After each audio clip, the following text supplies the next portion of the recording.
Hey, a lot of people be asking me about K.I. And to be honest with you, I thought we all knew the story about K.I., aka Gikirah Bonds. She was really like that. You know, no cap, no front. She was really like that. You don't make news documentaries and all kind of shit like that, and it's some make-believe shit. That young lady was really like that. We all know the story that, you know, she was hurt over Tuka death, Taekwon death. A lot of people say she had something to do with Odee Perry dying. That's the guy who O-Block was named after to commemorate one of their fallen soldiers. In my research, I heard Odee Perry was really one of them dudes, you know, a tough guy. That's why all the people name drop him in songs, and that's why they named that, you know, gated community after him, because he was really like that, you know. He was a valuable member that they took. So a lot of people say that O-Block had something to do with, you know, K.I. getting killed. I'm not gonna get into that, you know. That's for the police to figure out.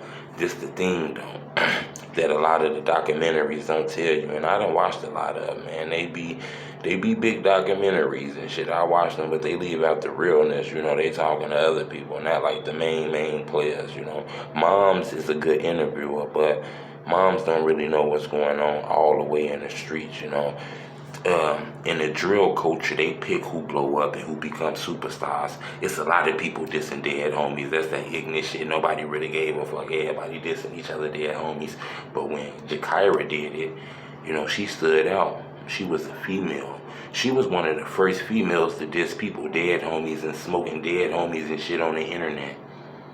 You know, college kids started picking up her tweets, and, you know, all these blog sites and shit, you know, started picking up her tweets, and she started blowing up on the underground market.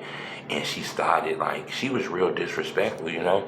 To be honest with it, she was almost kind of claiming Odee Perry death on those tweets and shit.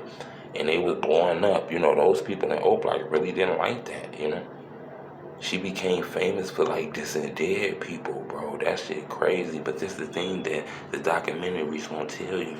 She was only 17 years old. She got all that clout, and she wasn't a rapper. She wasn't a singer. She wasn't a comedian. She was just a driller. She got all that clout. She gained all those enemies, and she had no money.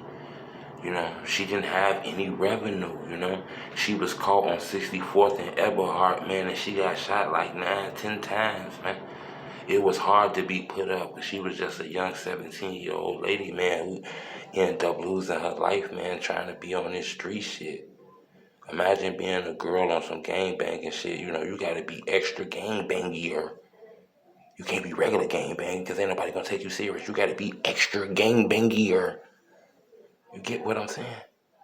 And that's why she lost her life, in my opinion. You know, maybe if she had a little bit more money, she could have moved around a little bit longer. The streets eventually will swallow you up. But that young girl lost her life at 17 years old, man.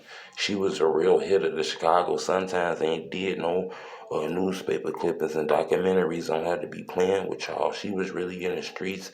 Those OGs and big heads was taking advantage of her head out here, hitting the hitters, and, you know what I'm saying, doing all kind of shit, man. A lot of y'all say, man, she died a real one. I look at it and say, man, that's a shame, but I don't mean no disrespect in that. You know what I'm saying? On some real shit, though. But that's what happened, in my opinion. She was young, 17, no money, no career, no rap, nothing, just known as a street dude. That's a girl, you know, and I think that caught up to her, you know. I want y'all to subscribe to my YouTube channel, man. It's the homie Truth Teller, the Street Reporter. But